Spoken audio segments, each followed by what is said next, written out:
Okay, hello. This is Lori, and I thought today I would give a testimony to the Lord as to what He has done for me in my life, especially since 29 from 2019. Um, I have had three spinal surgeries. I had a really nasty injury back in 1995 to my spine. And I had my first surgery in 2000, in 1996. I had a C4, C5 uh, disc taken out because it had blown. And in the year 2000, I had another surgery. Uh, Blew out two more discs, C3, C4, and C5, C6. So I had to have a um, triple fusion. Okay. That is, they used to do this at least. They would make an incision in your hip and they would scrape bone enough to pack into where they took out the discs. And your bone is the best. You can't be your own body won't reject your own bone, and so that's why they used to use it. They don't anymore because it's not cost effective. So you gotta get a bone donor now these days, but back then you could use your own. And so recovered from that surgery, and in 2008 started having symptoms again and had to have another surgery. This time, um, the surgeon, same surgeon that did this, my second one, he said, I'm going to take out the hardware from your last surgery because you've already fused together and you no longer need that hardware. So I'm going to take all that out. I had 12 screws and three plates, excuse me. And so at the surgery, he took all that out and then he fused with a bone donor, C6, C7. I never recovered from that surgery. I had all sorts of problems. I had all sorts of pain. I couldn't work. I couldn't stand on my feet. I was clumsy. I was dropping everything with my right hand, and I'm right handed.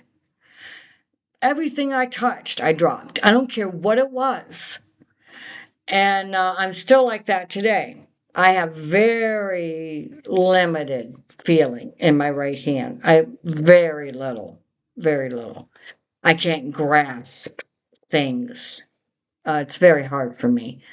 And I love to cook, and that means I like to slice things with knives. That's scary when you drop a knife. You can't really catch it in the air. So, anyway, we went from doctor to doctor, could not find my spine surgeon. He did every test that he could possibly do, couldn't find anything. And so then we started searching out. He released us. He released me from his care because he couldn't do anything for me because he couldn't find anything. And I was having all this pain. It's like, and so, anyways, make a long story short, we found this doctor. And it was University Hospitals, I think. Wonderful spine neurosurgeon. And he found it. He searched and he searched and he searched all of my images I brought in, all my scans, my MRIs, all that.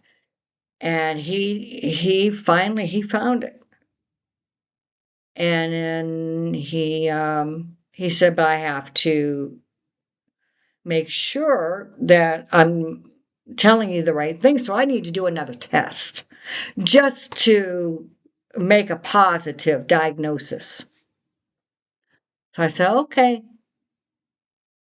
And the test he gave me, or I had to go to a hospital to get it, was it's called an MRA. And all that is, it's an MRI of your vertebral arteries. And your vertebral arteries are exactly what they sound like. They're vertebral arteries.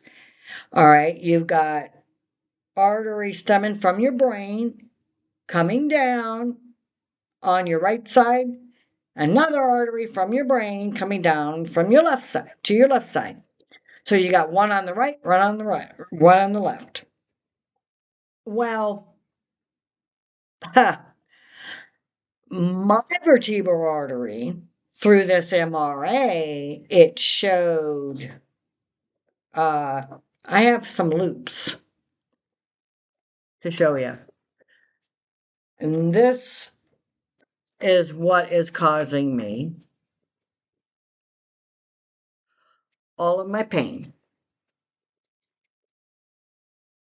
I gotta grab it. Dang, man, it in.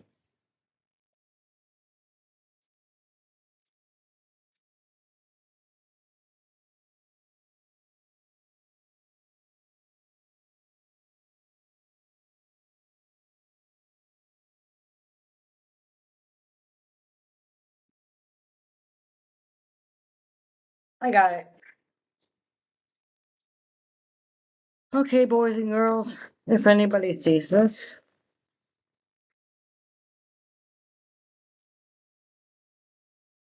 okay, you see that? You see that? You see that? That's my vertebral artery. It dang, it looped over on itself. All right? This bugger right here, this is the pain. This is what's causing me pain right here. This guy is C4, C4, C5. It's laying on my nerve root. Yeah, what I said. Huh? And the other ones, he felt were very close to the nerve root and could possibly impede in time on those nerve roots. And I said, well, thank you, doctor. You found the problem finally. Finally. I told him, I said, finally. And I said, so, all right, let's fix this. And he looked at me and he looked at Lou and he said, you can't fix this. It's not fixable. And I said, what do you mean it's not fixable? He said,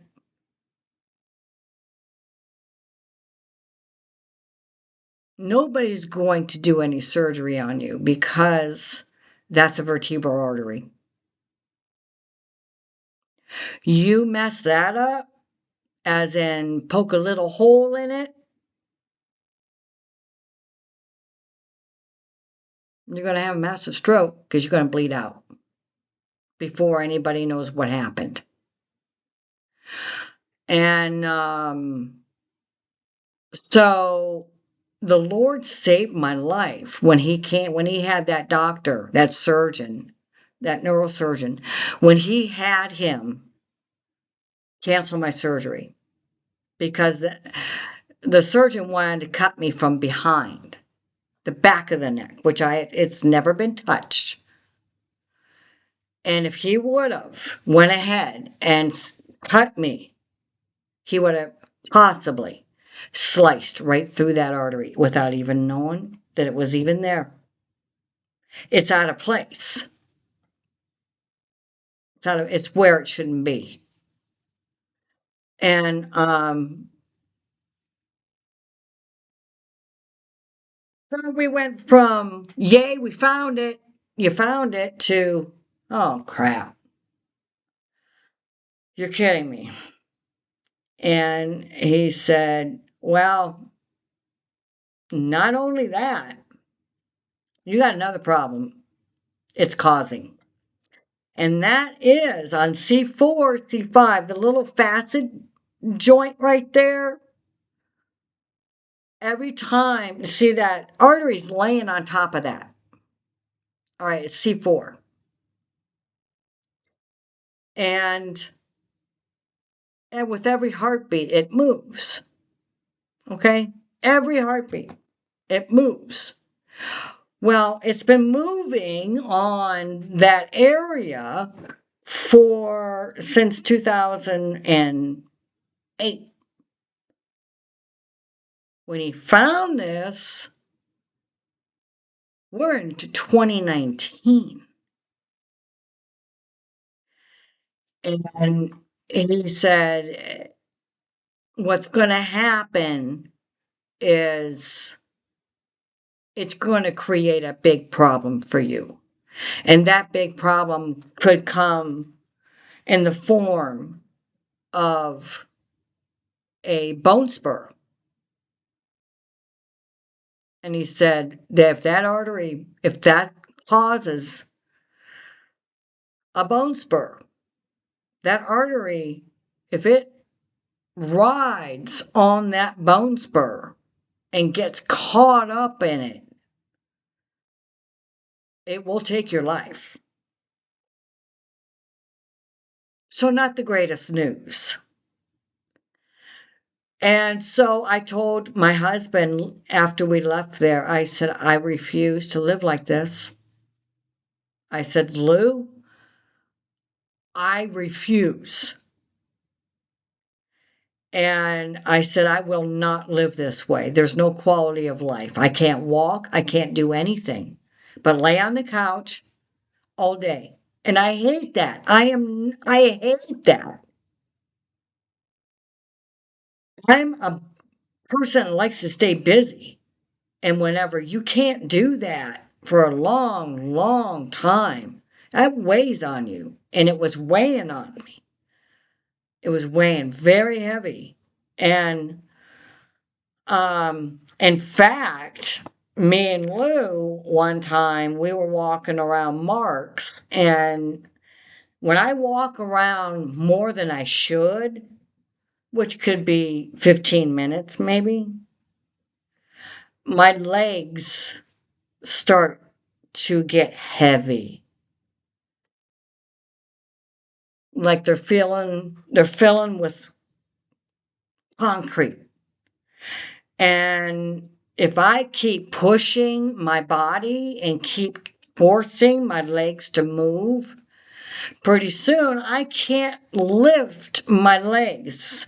So I'm literally teeny shuffling. All right. And it came to where my legs just quit. And Lou had to carry me out of the store. I couldn't walk. We ended up leaving the cart, leaving all the groceries in the cart. There wasn't that much in it anyway, and he carried me out. We just left the cart in the aisle, and he picked me up and he carried me out. And I'm crying. I'm in so much pain. Oh, the pain is just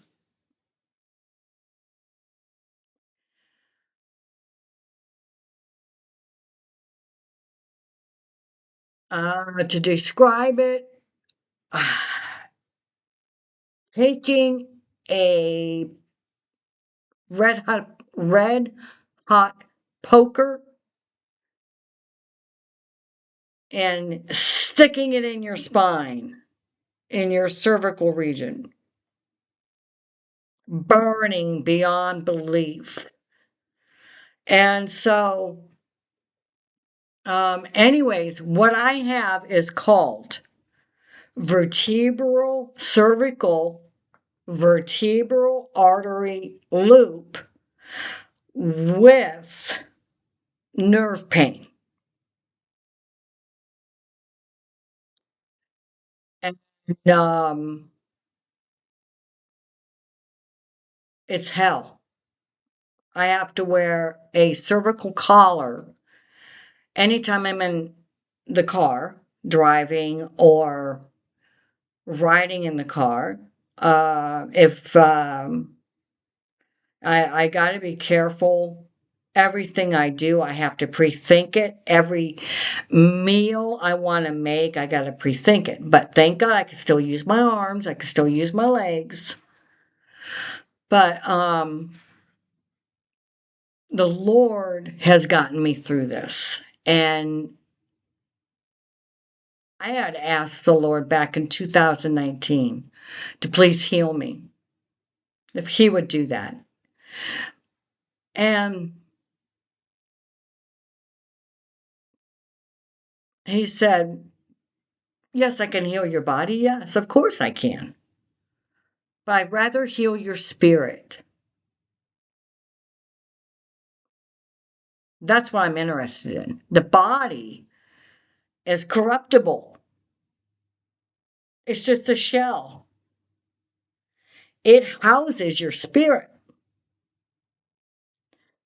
He said, I would rather heal your spirit.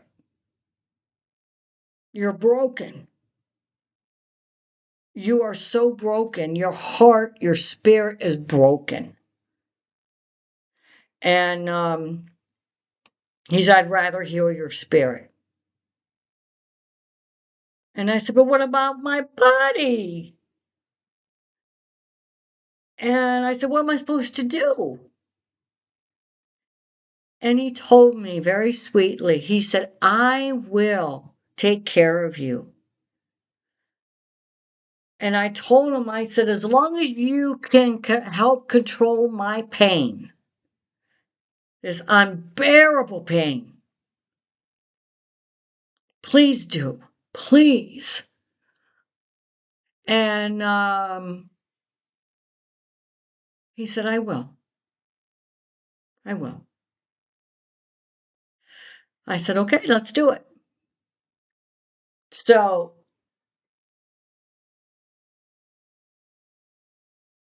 I want to back up because this part is important. Oh, I'm going to lose power. And I don't know, I can.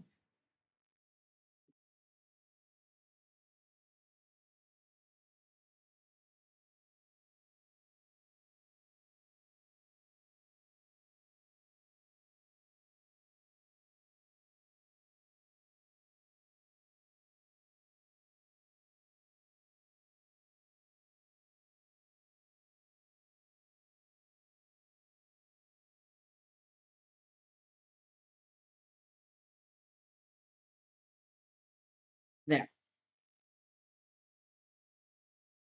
Oh, excuse me. So, anyway, getting back, my mom, me and my mom, we were really close. We were best friends she was my best friend my whole life. My mom was. We did everything together. Oh my gosh, we laughed so hard. We would get the giggles. We had so much fun. She was the best. And my dad was amazing. My dad, he was an amazing man. He could do plumbing, electrical, anything. Yeah, it was no problem for him. God gifted. Yeah. And my mom, oh, she was so precious. But she passed away suddenly in 2004. Broke everybody's heart. Everybody was just everyone in the family, everyone. My aunts, my uncles, just everybody, and my brothers, just dad, just devastated. Devastated. Well, when she passed away, I felt I wasn't the same. Part of me went with her. Gone. I had this empty. I felt empty. And I would cry every day. The bathroom, was my sacred place. Taking a bath, taking a shower, that was my place. I would just let it out and just bawl my eyes out. And one day I asked the Lord, I said, "Get me out of this. I can't do this. I can't do this. It is way too hard. I can't take the pain." The grief was unbearable. And anyways, this went on for 15 years. 15 years, bawling my eyes out every day. I just grieved for her every day. Every day. And when I asked the Lord to get me out of this, He told me, "No, I can't." He said, "You must go through this fire. You must go through it to the other side. But I will be right there with you going through it. You're not alone." And so we fast forward to 2019. In 2015, my dad passed away from cancer. And in 2019, um, after the Lord said that He wanted to heal my spirit, He said, "Your mom was your best friend your whole life." And then I called her home. She's with me now.